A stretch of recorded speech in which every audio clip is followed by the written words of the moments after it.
कैकेयी कोप भवन में जाकर के बैठी है। जैसे महाराज जी को सूचना मिली, कुछ सबसे ज्यादा प्रेम कैकेयी से करते। बाकी रानियों को तो महाराज ने दास दासियों के माध्यम से सूचना दिलवा दी कि सबको प्रदान करो, लेकिन कैकेयी क्योंकि सबसे ज्यादा प्रेम कैकेयी राम से करती है, और कैकेयी को जब मैं सूचना प्रदान करूंगा तो अत्यधिक प्रसन्नता होगी, वो प्रसन्न हो जाएगी। जैसे ही अंदर गए हैं, कक्ष में देखा, कक्ष में है नहीं। बोले कहाँ है? बोले कोप भवन में है। संध्या का समय है। जैसे कोप भवन का नाम सुना है, महाराज को आश्चर्य हुआ है, संकोच होने लगा कि आज रानी कोप भवन में चली गई, कारण क्या है? पैर आगे नहीं बढ़ रहे हैं महाराज। गोस्वामी जी लिखते हैं, कोप भवन सुने सकुच उराऊ, भयवश अगहु न परई न पाऊ। अब आगे नहीं बढ़ रहे, कष्ट होने लगा महाराज को। अभी तो प्रसन्न थे, अब कष्ट हुआ। कष्ट क्यों हुआ? देखो, कल सुबह में राम को युवराज पद देने वाला हूँ और महारानी कोप भवन में है। दशरथ जी ने आकर के देखा कि कैकेयी ने मोटे मोटे कपड़े पहन रखे, आभूषण सब फेंक रखे हैं। दशरथ जी जैसे कैकेयी के पास आए हैं तो कैकेयी को समझाने लगे हैं, अनहित तोर प्रिया के गिरा, अनहित तोर प्रिया के गिरा, गई गई सिर के चमज हलेरा, गई गई सिर के चमज हलेरा,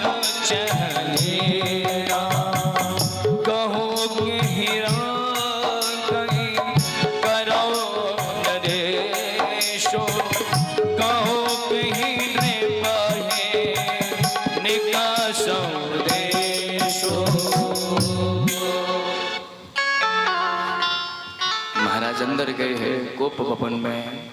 कैकेयी को जब देखा है तो बड़ा बुरा वेश बना रखा है कैकेयी ने। पहले तो बाहर खड़े थे, अंदर हाथ पैर आगे, पैर बढ़े ही नहीं रहे थे, लेकिन हिम्मत करके जैसे अंदर बढ़े, कैकेयी का रूप देखा तो बड़ा दुख हुआ। तेरा अनहित किसने किया है? तू बोल, जिसके कारण तू कोप भवन में बैठी है, वो है कौन जो यमपुरी जाना चाहता है? बता कैकेयी, तू मेरे स्वभाव को जानती है ना, तू मुझसे कितना प्रेम करती है, तू मेरे स्वभाव को जानती है। मेरा मन सदा तेरे मुख रूपी चंद्रमा का चकोर है, तुझसे कितना प्रेम करता हूं। यदि कुछ कपट करके कह रहा हूं तो मुझे राम की 100 बार सौगंध है, 100 बार सौगंध है। कौन है जो यमपुर जाना चाहता है? तू कहे तो सही, तू बता तो सही, मैं अभी इस क्षण में उसका वध कर दूंगा। राम की जब सौगंध खाई तो कैकेयी उठी है और कैकेयी ने आभूषण पहन लिए, और दशरथ जी फिर कह रहे हैं, भामिनी भया तोर मन भावा, भामिनी भया तोर मन भावा, घर घर नगर अरण्य बधावा, घर घर नगर तीर बधारा। हे भामिनी, हे मेरी प्रियतमा, तू बार बार कहती है ना तुमने कौन सा कार्य किया है। तू हमेशा पूछती थी कि महाराज आप राम को राजा कब बना रहे हैं? तो सुनो, मैं तुम्हारे लिए शुभ संदेश लेकर के आया हूँ, क्योंकि कल ही मैं राम को राजा बनाऊं, कल प्रातः कल राम को राजा बना दूंगा। और जैसे कैकेयी ने जब महाराज के ये वचन सुने हैं तो उसका हृदय फटने लगा है, पका हुआ पूरा किसी ने छू लिया, दबा दिया। कैकेयी ने सुभारी पीड़ा को भी हंस करके छुपा लिया। कैकेयी फिर कहती है कि मांग मांग पे कहो पिया, कबहु न देहु न लेहु, देन कहीं बरदान ते पावत संदेह। आप हमेशा मांग मांग करते रहते हो, कुछ मांग लो कुछ मांग लो कुछ मांग लो, कभी देते हो नहीं है? कभी वचन दिया था तुमने 2 वरदान देने का, आज तक कभी वरदान दिया? अब उनको भी पाने में मुझे संदेह हो रहा है ना, तो आप कुछ दे पाओगे या नहीं दे पाओगे? सुनते ही महाराज दशरथ मुस्कुराने लगे, उनको हंसी आ गई। कैसी बातें करती तू देवी, इतनी छोटी सी बात? अरे भूल जाना तो मेरा स्वभाव है, मैं भूल जाता हूँ। अब 2 के बजाय 4 वरदान मांग लो, जो कहोगे वही मैं करूंगा, क्योंकि आज मुझे प्रसन्नता है। मैं प्रातःकाल राम को राजपद प्रदान कर रहा हूँ, जो मांगोगी वही मैं प्रदान कर दूंगा। भूल सकता हूँ लेकिन देने से मना नहीं करूंगा, क्योंकि हमारे रघुकुल की एक परंपरा चली आ रही है, और वो परंपरा है कौन सी? हो रघुकुल रीति, रघुकुल रीति सदा चल आई, प्राण जाओ पर वचन न जाए। सिया राम जय जय राम, राम सिया राम जय जय राम। हो रघुकुल रीति सदा चल आई, रघुकुल रीत सदा चल आई, प्राण जाए पर वचन न जाए। सिया राम जय जय राम, राम सिया राम जय जय राम। रघुकुल रीत सदा चले आई, प्राण जाई पर वचन न जाई। भूल सकता हूं लेकिन वचन नहीं तोड़ सकता। तू मांग, क्या मांगना चाहती है? कई को मंत्रा का वचन याद आ गया, जब तक राम की सौगंध न खा ले तब तक कुछ मांगना नहीं, और राजा ने राम की सौगंध खाई ही ली है। दोनों वचन मांगे हैं, और क्या मांग रही है? सोना हो प्राण पिय भगवत जी का, देहु एक वर भरत ही टेका। पहला वचन मांगा है, हे प्राण प्रिय, पहला वचन मुझे यह दीजिए कि राज्याभिषेक राम का नहीं भरत ही टीका भरत का हो। वचन सुनकर के दशरथ जी के मन में प्रसन्नता में कोई भी कमी नहीं आई, खुश रहे, उदास नहीं। और जब वचन कहे मांगो दूसर बर कर जो,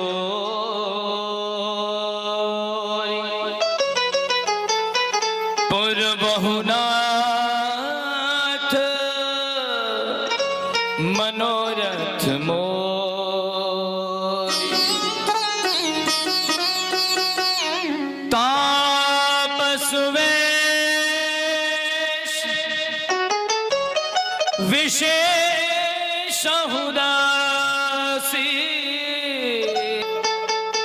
14 वर्ष राम वनवासी, 14 वर्ष राम वनवासी।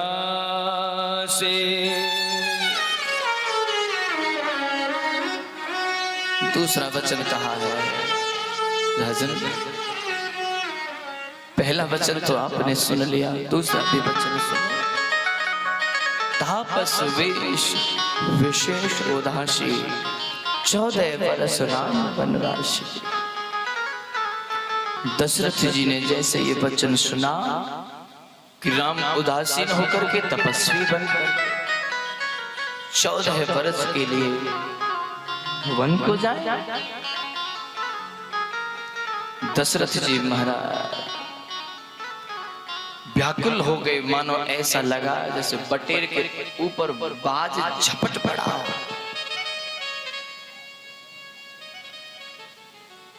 माथे पर हाथ रख करके सोचने लगे,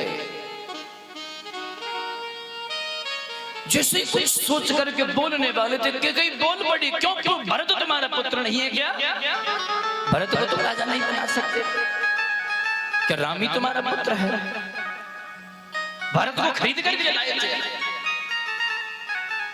जो मेरे वचन तुम्हें बाणों की तरह चुभ रहे हैं, मैंने कभी कुछ तुमसे नहीं मांगा, आज पहली बार मांगा तो मेरे वचन तुम्हें बाणों की तरह चुभ रहे हैं। भरत तुम्हारा पुत्र नहीं है क्या? भरत से प्रेम क्यों नहीं करते? जब तुम्हारा राम भी तुम्हारा पुत्र है, भरत भी तुम्हारा पुत्र है, जब राम राजा बन सकता है तो भरत राजा क्यों नहीं बन सकता?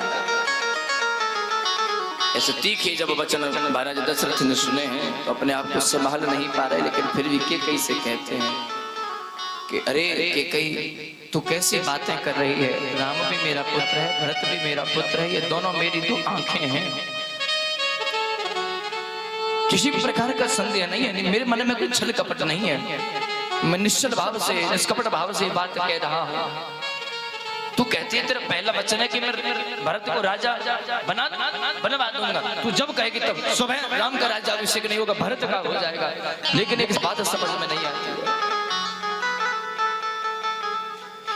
अरे मुझे तो एक ही बात का असमंजस है कि तूने दूसरा जो वरदान मांगा है वो क्या मांगा है? जिसका स्वभाव शत्रु के भी अनुकूल है वो भी अपनी माँ के प्रतिकूल कैसे कर सकता है? अरे अरे कैकई जितना प्रेम मैं राम से करता हूं उससे कहीं ज्यादा तो प्रेम तू राम से करती है। लेकिन समझ में नहीं आता तू ऐसे वचन कैसे मांग सकती है? और ये जो राम है ना, राम तो कभी भी किसी के प्रति वैर भाव नहीं रखते हैं। मैं राम से कह दूंगा ना कि भरत राजा बनेंगे, हाँ भरत के लिए वो हाँ कर देंगे। भगवान राम का तो स्वभाव भी इतना सुंदर है कि वो अपने मित्र की तो बात छोड़ दो, शत्रु के भी बारे में सोचते हैं कि मुझे शत्रु मिले तो राम जैसा मिले। भगवान राम के लिए रावण कह रहा है कि मुझे कोई शत्रु भी मिले तो राम की तरह मिले। कारण क्या है? जब राम और रावण का युद्ध हो रहा था तो युद्ध में जब राम जी बाण चलाते हैं तो रावण को घाव हो जाता है, और मां जब रावण जब बाण चलाता है तो राम जी को भी घाव हो जाता है। एक दिन मंदोदरी रावण के पास में गई है, मरहम लगा रही थी। मंदोदरी ने देखा है कि दुनिया को रुलाने वाला आज रावण आज पहली बार रो रहा है। तो रावण को रोते देख करके मंदोदरी ने कहा भी है, स्वामी क्या बात है, आज ज्यादा दर्द हो रहा है? कि हाँ देवी, दर्द ये वीर की भुजाएं हैं, ये दर्द नहीं हो रहा। तो मंदोदरी कहती है, स्वामी फिर क्यों रुदन कर रहे हो? रावण कहता है कि मंदोदरी मैं रो रहा हूं तो राम के स्वभाव को देख करके रो रहा हूं, राम के स्वभाव को सुन करके सोच करके रो रहा हूं। तुम जानती हो जिस समय राम के बाण चलाते मेरे सारे अस्त्र शस्त्र रथ जब टूट जाते हैं, जब मैं निहत्था हो जाता हूं तो राम कोमलवाड़ी में कहते हैं, मुझसे राम कहते हैं कि आप घर जाओ, कल पुनः तैयार होकर के आना। मैं धन्य हो गया कि मुझे राम जैसा शत्रु मिला है। अगर राम चाहते तो मुझे निहत्था पा करके मुझे मृत्यु दंड दे देते, मेरा वध कर देते। लेकिन मैं भगवान से यही प्रार्थना करूंगा कि जब वो मेरा शत्रु कोई बन करके आए तो राम जी बन करके आए।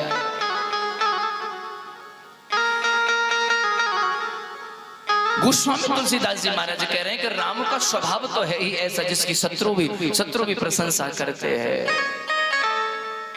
दशरथ जी कहते हैं, हे देवी मैं सत्य कहता हूँ कि मछली चाहे पानी के बिना जीवित रह जाए, सांप चाहे मणि के बिना जीवित रह जाए, किंतु मैं अपना स्वभाव कहता हूँ कि मेरे जीवन राम के बिना संभव नहीं है। मैं फिर भी निवेदन करता हूँ कि मैं राम के बिना जीवित नहीं रह पाऊंगा।